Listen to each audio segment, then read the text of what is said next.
This is the Lesbian Historic Motif Podcast, brought to you by Heather Rose Jones. The show looks at lesbian and sapphic themes in history and literature, and historical fiction with queer female characters, including fantastic versions of the past. We present research, interviews, news of the field, book listings, and original historical fiction for your enjoyment. For even more historic research, check out our blog.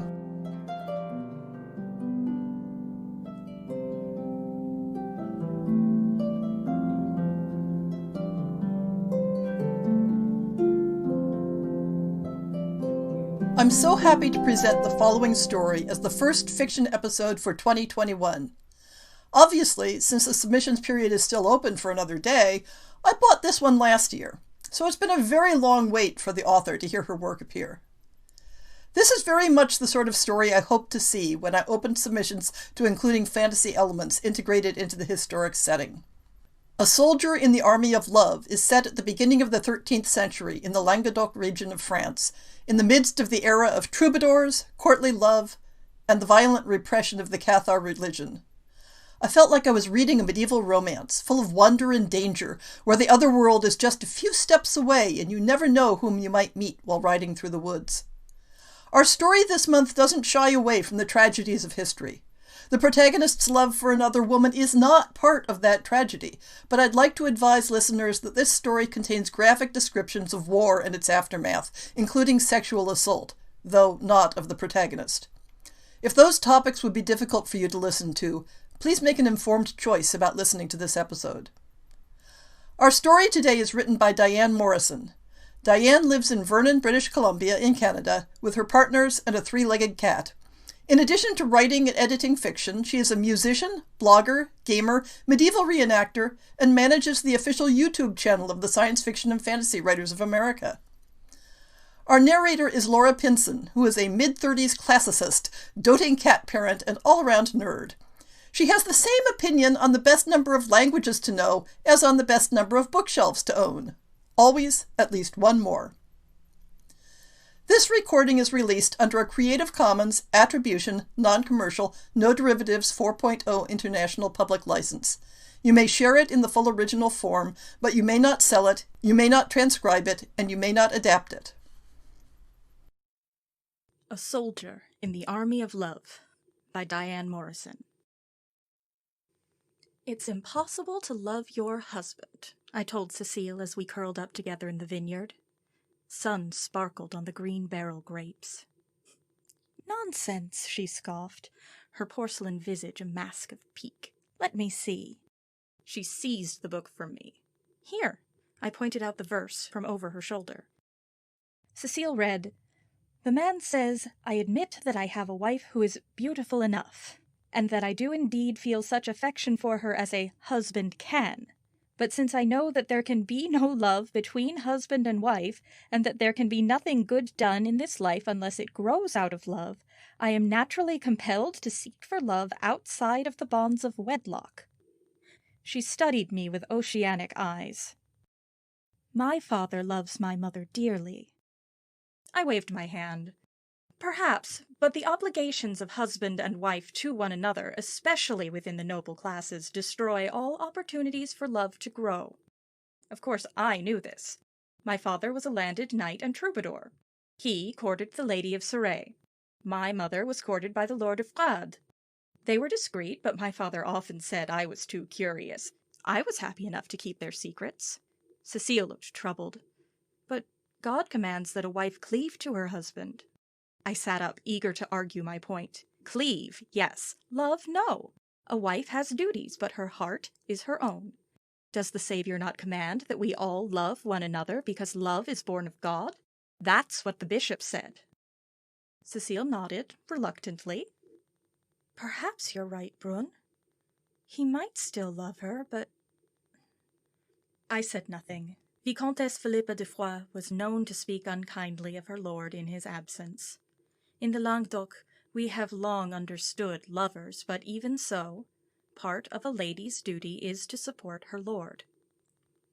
But I had upset Cecile. I hated to see it. Her finger nestled in the petal of her mouth, her other hand twisted the embers of her wimpled braid.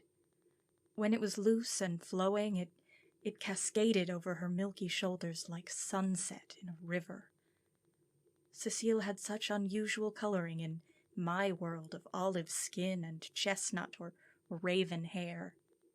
Don't let it trouble you. I touched her cheek. Perhaps it means a troubadour courts her. I meant to comfort, but Cecile moved away. My mother is a good Catholic woman. Her eyes flashed indigo, as the sea before a storm. I shrugged. My parents are good Catholics too, but they are also in fealty to the court of love.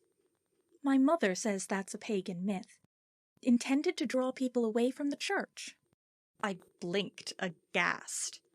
The king and queen of love serve God as appointed. I gestured to the book, so precious and valuable. My father was kind indeed to let me take it out of our library. Andreas Capellanus explains that. She smiled.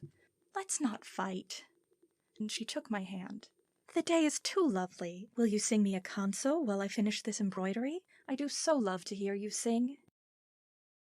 So I tuned my lute, and sang the great Belanguier de Palou's Tante Mabélie, though I'm sure mine paled by comparison. It was then I realized that I loved Cecile, so I sang it to her. The church would have frowned on our love, but Sir Capellanus wrote, "Easy attainment of love makes it of little value. Difficulty of attainment makes it prized." So I was not deterred. I doubted briefly, because he also wrote, "Thou shalt not choose for thy love anyone whom a natural sense of shame forbids thee to marry." But it was not shame that forbade me, just custom. Who am I to fight Cupid's dart? I wrote a canso for Cecile in secret, as is proper. I praised her kindness and beauty, her passion and patience, and I confessed the dearest desire of my heart, to be near her always. She had become my sunlight, my air, my milk and bread. I sang it only to her, one night as Mediterranean waves lapped the distant shore. She gazed at me for so long afterwards, stardust in her eyes, that I feared I'd frightened her. But at last she smiled. Like a proper soldier in the army of love, she took my hand. Delight shivered through me. There was no mistaking such a direct gesture. My dear Troubadours, I would like nothing more than to give you the solace you seek, especially since we are already such dear friends. And I know you are of the most exquisite character, but my father has already planned my marriage, and I would not bring my mother to shame. How could granting me love's solace bring shame? I argued, rising with joy to the chase. The laws of love demand discretion. Your husband may still know all the joys of your body, and you may bear him as many children as might be wished, but never could the seed be mine. She took her hand away, but I knew it was part of the dance. I am not of such low character that I would immediately yield to bodily pleasure, she said with just the right note of haughtiness. Her head lifted to expose the swan's grace of her neck. I presume no such thing, I countered with a smile. You are indeed a lady of highest virtue. I can only lay my heart before you. Perhaps I ask without hope. I will think on your words. In the meantime, you must speak to me no more of these things. Och, midon, if you will permit me to call you midon. I shall obey you in all things, but I pray you do not tarry overlong in your decision. Cecile led me a merry chase. With our constant proximity, this was a torment, perhaps to us both. 6 months passed, and many albas and lays were written before she yielded at last. Thus she indeed proved to be a lady of high character and most noble bearing. The solace of her embrace was like honey after a famine, as it should be. I was in Béziers when it fell. Rumors of a crusade against the Cathars saddened me, but I gave it little thought at first. Count Raymond was friendly to Cathar, Jew, and troubadour alike, and even entertained a few Moors at his court. He was powerful, ruler of 3 other counties and Duke of Narbonne. No one believed anyone would dare raise hand against him. We, underestimated the anger and fervor of the Crusaders. Many were soldiers from the disastrous Fourth Crusade, Second, Third, and Fourth Sons, with no prospects and no lands to match their lofty titles. And the new pope, ironically called Innocent III, wished, it was said, to become suzerain of the whole world. My first inkling of the war on my homeland came when Cécile's father rode through Béziers and commanded that we fortify the town. Vicomte Raymond Roger de Foix was a dark, impressive man, very much of his mother's Troncavel blood. I curtsied as he approached my father. He was uncharacteristically disheveled and reeking from hard riding, which alarmed me. My father held our small fiefdom under his rule. "My lord," father said with a bow. "Achibert," he said, "it's come. I'm away to Carcassonne to fortify my holdings. Will you join me or remain?" My father blinked, surprised. "I'm bound to the court of Toulouse for the next 3 months, my lord." He nodded.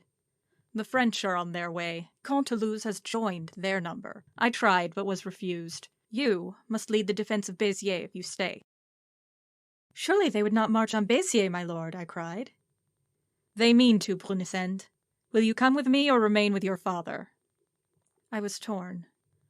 "I am my father's jongleur, my lord. If he remains, then I must." "Then God have mercy on us all." He clasped my father's wrist, and, I'm honored to say, mine. "I'll send reinforcements as soon as I'm able." "Please give my love to Cécile," I called to his back. My father obeyed his lord's command, but no one truly believed Béziers would see fighting. Fortifications were made, but they were rushed and sloppy. My father begged Bishop Renaud de Montpeyroux to intervene. To his credit, he tried. I held my breath from the battlements as he went out to the encamping Crusaders. He was ushered into the bright blue and gold pavilion of the Duke of Burgundy. He returned with a grim expression hours later. "They have agreed to spare the town if we turn over the heretics. I've been asked for a list of known Cathars." Father nodded. "Let's convene a meeting at the cathedral." The townsfolk gathered to discuss the Crusaders' terms. I was not surprised when shouts of dismay and rage issued from the pews. "Lady Montpellier, surely not! She's the most influential voice at court." "Guildmaster Arnaud! But how would the guild function?" At last my father turned to the bishop. "We cannot meet these demands." He lowered his head. "Then will the Catholics at least come away to save themselves?" "It's not so simple," said my father. "The Vicomte has promised reinforcements if we can withstand the siege until they arrive." In the end, a few Catholics went away with the bishop, but my father remained, and so did I. It was the 22nd of July. I was helping to reinforce the battlements, so I happened to see an armed band leave the gate at the River Orb. They made for what could only be mercenaries, with no devices or colors displayed. I ran to my father. "There's a sortie leaving. Did you authorize this?" His black eyes widened. "No." He thumped the shoulder of one of the Vicomte's men-at-arms. "Come, we have to stop them." I followed. By the time we arrived, the band was fleeing back through the Orb gate. "They're coming!" cried a blacksmith with rough-hewn helm askew. A roar like the snarl of a dragon resonated through the stone walls. "To arms!" my father cried. Seeing me, he grabbed my sleeve. "Get the ladies out of here, Brunesend." "Och, my lord!" I ran to obey. I found as many ladies as I could and sent them from the town. I don't remember how many, but they say perhaps 30 escaped. It seems such a paltry number. I wish I had been able to do more. I will never forgive myself that I didn't. For those who failed to flee, there was only horror. The screams went on for hours, days, as mercenaries, lacking even the thin discipline of chivalry, rampaged through Béziers. They raped every woman and girl they found, before butchering them as they did the men. They looted and pillaged, and the smell. I have never smelled so much blood. They didn't find me. I wedged myself in the cupboard where the host was kept. God sheltered me in his tabernacle, indeed. Blasphemous, but I was desperate, and presumably as Catholics they would not violate the sanctum. I was wrong. Soldiers broke into the cathedral. I shivered and bit my bleeding tongue as they smashed the pews, murdered the priests, and raped and murdered the nuns and old women right before the altar. Peering through the cracks, I saw everything. I trembled there for I know not how long. It got dark, then light, then dark again. I'm ashamed to say it was long enough that I ate some of the host and drank sacramental wine, but I could not make myself leave. I finally emerged when I smelled smoke. There was too much of it. I knew it meant the town was to be sacked. I had no choice but to flee. The slaughter in the cathedral nearly undid me. Flies buzzed around the corpses and drying crimson stains. I pray you will never see such a sight. It still haunts my nightmares. When I emerged into daylight, the flames were already consuming the town. I fled before them. Around sunset, I found myself lost in the woods with only the tattered dress on my back. Even my loot was gone, abandoned to the tender mercies of the invaders. I fell to the ground and wept. The sound of singing pierced my stupor. I thought at first I must be imagining it, for it was so transcendent. But soon I heard soft thuds of many hooves on mossy forest paths. Sudden fear it might be crusaders drove me to my feet, but that thought soon fled. They sang albi and cansos. Why would crusaders sing the songs of love? Hoping I had found a friendly army marching in our defense, I stood and prepared to greet them. The man who led the cavalcade, emerging from the thicket, was surely not human. He was clad in the finest silks and velvets. His complexion was radiant. Indeed, he seemed to emit soft light all around him, and not from the golden diadem set at his shining brow. He rode a fine courser, white beyond the white of fine linen, and he plucked the most beautiful lute I had ever seen. Its wood gleamed golden. Its intricate rosette was delicate as a spider's web. The sound he drew from its silken strings was both resonant as deep earth and ethereal as the moon. He was followed by court ladies, each with a gold-embroidered cloak, sitting fat, beautiful horses with gentle gaits. Each lady was accompanied by a knight for her right and left hand, and one to lead her horse like a servant. I knew immediately whom this must be. "You do me great honor by showing yourself, my liege," I said, wiping my dirty, tear-streaked face to make myself more presentable. The king of the court of love dismounted. I bowed, but he took my face in his long-fingered hand and kissed away the tears. "You need not make such obeisance, Brunasend." His dulcet tones thrummed through my very bones. "You have always been faithful to love, and I have come to give you aid and succor." I was long healing in the court of love. I entertained them with my songs and lays, and I rode just behind his majesty at his command. When I asked how I had earned this honor, he said, "You have dared to love with more purity and audacity than most of your generation. Besides," he swept his arm over his court, "you don't belong to any of the other courts, for you have neither been courted by a troubadour and thus cannot be judged by your command of that courtship, nor are you a knight, so you cannot stand in defense of the ladies, nor have you given your body indiscriminately, so you surely cannot be ranked among the low and base." I cast a glance over my shoulder, where ladies who had given themselves too freely were harassed by groveling suitors. Then at the court where ladies whose frozen hearts had denied love were left to fend for themselves as best they could, I shuddered. From time to time we picked up other wandering troubadours and their ladies. I begged them for news, but it made little sense. Toulouse, Carcassonne, Albi, and Montreal were taken. The people of Carcassonne had been driven naked from the city, and Albi and Montreal surrendered without a fight. I couldn't blame them after Béziers. I asked after Cecile, but none could tell me of her fate. Not long after, it was said that Comte Toulouse, enraged by the massacres, had taken arms against the French, and Vicomte de Foix marched with him. They had taken back most of their holdings. Talk of de Foix filled me with thoughts of Cecile. The gilded glamour of the court ensorcelled me, and I admit my fears made me reluctant to leave. But now I could think of nothing but Midon. I went to the king and begged to be allowed to return to the world, to search out my beloved. He smiled. I knew we could not distract you long, Brunesend, but I have come to treasure your company. Are you sure you cannot stay? I had been happy there, but now my sleep was tormented, and all joy was soured. I knew I would not serve love if I didn't try. My liege, you know I cannot.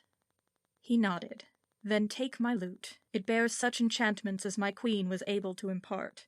When you play it, your words will have great power of persuasion, and, if you play it upside down, with your right hand upon the neck, it will disguise you as a man. I raised my eyebrows in surprise. But, my liege, why should I need such a charm? The churchmen do not see women as their equals, and they control most of the Languedoc now. You may be barred from places you need to go. I would not see that happen. The only place I had ever been barred from for my sex was a battlefield. Your Majesty is most generous. I bowed again. Bring her back, Brunesend, and if she will not come, promise that you will return. What soldier in the army of love would not come to the king's court when summoned? It seemed an easy pledge to make. I will return as soon as I'm able, my lord. I promise. Then go with my blessing. I mounted my fine courser and rode from the cavalcade. When I turned to wave farewell, they were gone. They say, in Faerie, time does not pass as it does in the world. So it would seem. I had dwelled with the court 9 years. 9 years. I did not recognize my homeland. So many places I had known and loved smelted in the crucible of battle. Castles scorched, towns eaten by thickets. Everywhere, monasteries, Cathar and Catholic, in rust-stained ruins. Armed with elfin lute, astride my elfin steed, I wandered through the Occitan countryside as troubadours have always done. I searched, shared news and carried messages, and sang and composed as my patrons bid. I was received everywhere, even monasteries, so long as I used the power of the lute. Eventually, I came to the house of great Troubadours Lombarda, and begged news from Bernard Arnault, as he fruitlessly courted her, and she riposted elegantly. Cecile de Foix, he echoed. I haven't heard. The Vicomte fled to England when Toulouse was occupied, but he took only his son. But what of the Vicomtesse? Surely she has not been abandoned to the Crusaders?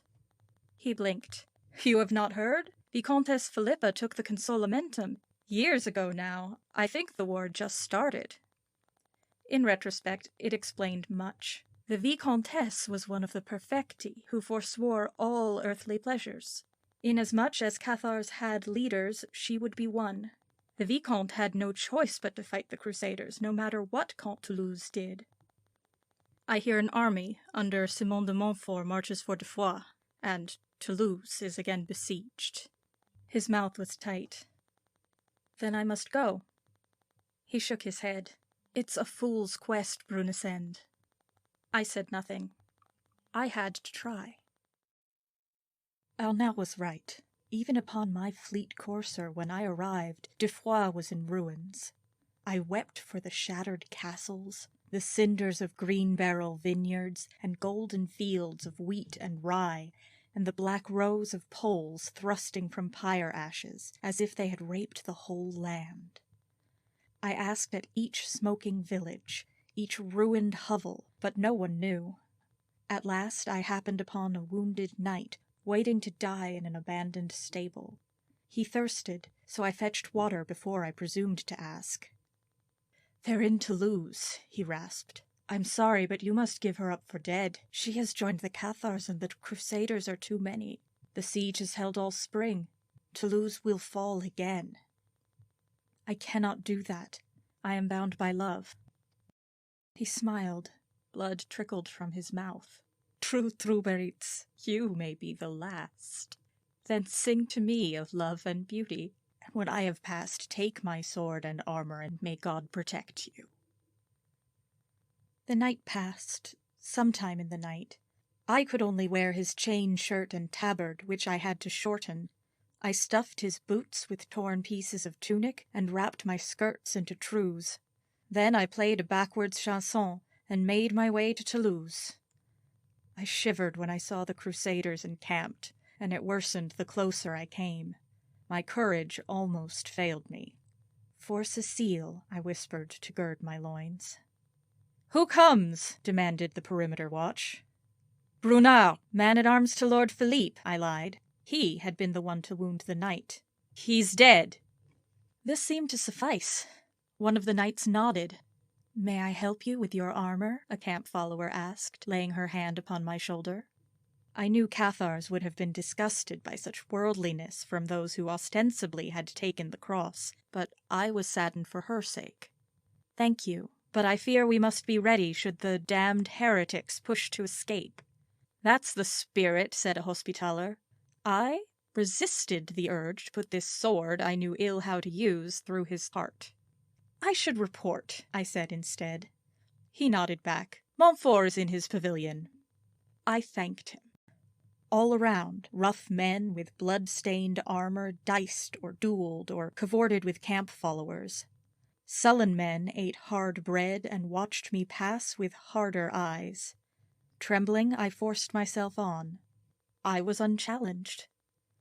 I made my way to this giant, terrifying man Montfort, leader of my enemies, who had been at Béziers. My lord, I said, I must be allowed to speak with the heretics. I strummed my lute to work fairy wiles upon him. Vicomte de Foix wishes to discuss surrender. Perhaps the heretics will give themselves up if they know. Tales of Montfort's astute mind were true. He squinted suspiciously, but the Queen of Love's sorcery was more than his match. Oui, of course. Carry my seal. Tell them if they give up the heretics, all good Christians may go free. Oui, my lord, I said, hating the sound of this invader's word for yes on my tongue. I come under a flag of truce, I cried at the wall, strumming hard so the ragged men on the battlements could hear. Open the gate! I was less afraid than I had been among the Crusaders, although at any moment boiling oil or a volley of arrows could end my life. Open the gate! Someone cried. Soon the drawbridge lowered and my courser took me across. Close the gate, I said, plucking strings to release the glamour. The guards started in surprise. I am no man of Montfort's. I am Brunacent Truberitz. I seek the Vicomtesse Philippa. They blinked at me a long moment. Then one laughed. Perhaps it's just as well. His voice was bitter. The French give us little reason to hear their negotiations. Oh, Truberitz, follow me. They took me to the Vicomtesse. Head-shaven, stick-thin, clad in the white shift of the perfecti, she smiled upon seeing me, and I felt poorly for having ever thought ill of her. Brunacend! She opened her arms to me. I came into them. I am so pleased to see you, Your Excellency. But please, where is Cecile? Brune! Exclaimed my beloved then. She threw herself into my arms. I nearly forgot myself and wept. Cecile, at long last. I clutched her to my breast and drank in the rose scent of her body. But cold crept into my heart from my bowels. I realized that I had not seen her because she, too, wore a white shift and had shorn her sunset hair. No, I breathed. Oh, no. What is it? Asked Cecile. I pushed her gently away. You... I fell silent. It was not appropriate for me to speak of our love before all of these people. I'm overjoyed to see you, I said at last, but I am saddened. You have taken the consolamentum and are beyond earthly things. Such as my love. Tears pricked my eyes. She looked down. Not yet. Her gray-green ocean eyes met mine. I read so much that remained unspoken. Longing, light, and love. Her hand fluttered at her side as though she wished to reach for me. Renewed hope flooded my veins. "We thought you dead!" Now her eyes were a tempest of accusation. "Where have you been?" This I could give tongue to. In exile, in the court of love. You have been offered a place. With me, I would have added, had we been alone. She hitched in her breath. I felt her agony. She had her duty, and her mother had need of her. Yet so did I. I waited. I longed to use the lute to bolster my words, but love must always be a choice of free will. "I will go," she said at last. My heart thrilled with joy. "But the siege," said the Vicomtesse, her hands in knots. I was sorry for her. Of course she feared to lose her daughter. "Then we must break it," I said. Raymond VII, Comte Toulouse's son, was in command. Cécile and I went to him first, then among the soldiers. I strummed the lute and sang first my own lament for Béziers, then a servant of love for our homeland. Their Occitan blood stirred. War-weary faces fixed into determined countenances. Hands slack on weapon hilts tightened. Even the women and children were swept along. Perfecti did not fight, but the Cathars, who had not yet taken holy vows, were ready to spill crusader blood. "The false pope is dead," Raymond VII said to his father once I had finished playing. "The crusaders cannot last much longer. We must break the siege now." The Count chafed against his words. "There are too many crusaders, and not enough Occitan men." "Then the women must fight too," said Cécile. It was as though lightning had struck him. His eyes burned. "My lady, how rightly you speak. We shall arm every man and boy, and the girls and women shall man the artillery." So it was that on that day at the end of June, we stood with the women of Toulouse and took up arms against the enemy. I now know why men sing of the glory of battle. My temper was sanguine indeed as the gates came down and the men surged forth, screaming their battle cries. Cécile and I cranked our mangonel, and it loosed its deadly stones into the bright, pennanted, teeming mass, until it became only ritual. It went on for hours, or days, or perhaps years. My arms trembled with the effort. Sweat ran in my eyes, and the hand that wiped it away gave no solace, for it was caked with filth and soot. The reek of fire and blood made it difficult to breathe. There was horror, too. The girl next to us was crushed by a stone. Her blood stained my makeshift trews and splattered Cécile's shift. Tears ran down Midon's soot-stained cheeks as she continued to load the mangonel. But God was with us. The siege collapsed, and the crusaders fled in disarray. We brought the wounded in. The Perfecti went among them, cleaning wounds and bandaging, and when no healing was possible, giving the consolamentum to all who wished. Hard though it was, I found this healing more to my liking. "Sing to me, Troubaritz," many begged, and I did, until the light faded from their eyes and my voice was a raven's caw. Then they brought in the dead. I could hardly bear to look at them. But a cheer rose up. "It's Montfort!" a knight cried. "Here's his tabard!" It was. 3 lions rampant, argent on a field rouge. This awful man who had devastated my homeland was dead, crushed by a mangonel stone. Who's to say if it was ours? "It is done, then," said Cécile, taking my blistered, bloodied hand. "Innocent III is dead. Montfort is dead, and I may now put my heart at ease. Take me from this place, Brunn, before I lose my courage. What of your mother? I found myself asking, regretting it as soon as I had spoken. I cannot know, she sighed and squeezed my hand more tightly. But she is perfecti now. She has forsaken the world as her faith commands. Should she die, she will be with her God in heaven.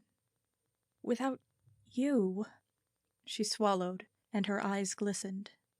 I was finished with the world too, but now that you're here, I can no longer seek consolamentum, for I no longer wish to forsake worldly things.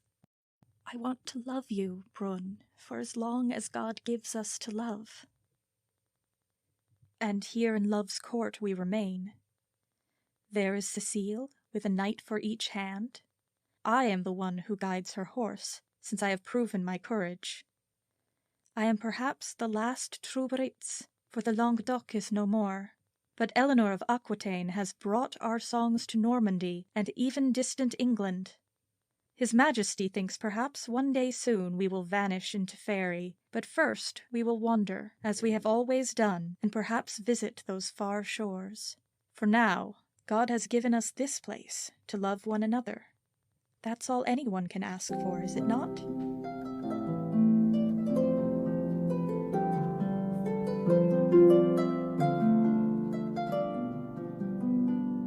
I hope you've enjoyed this episode of the Lesbian Historic Motif Podcast.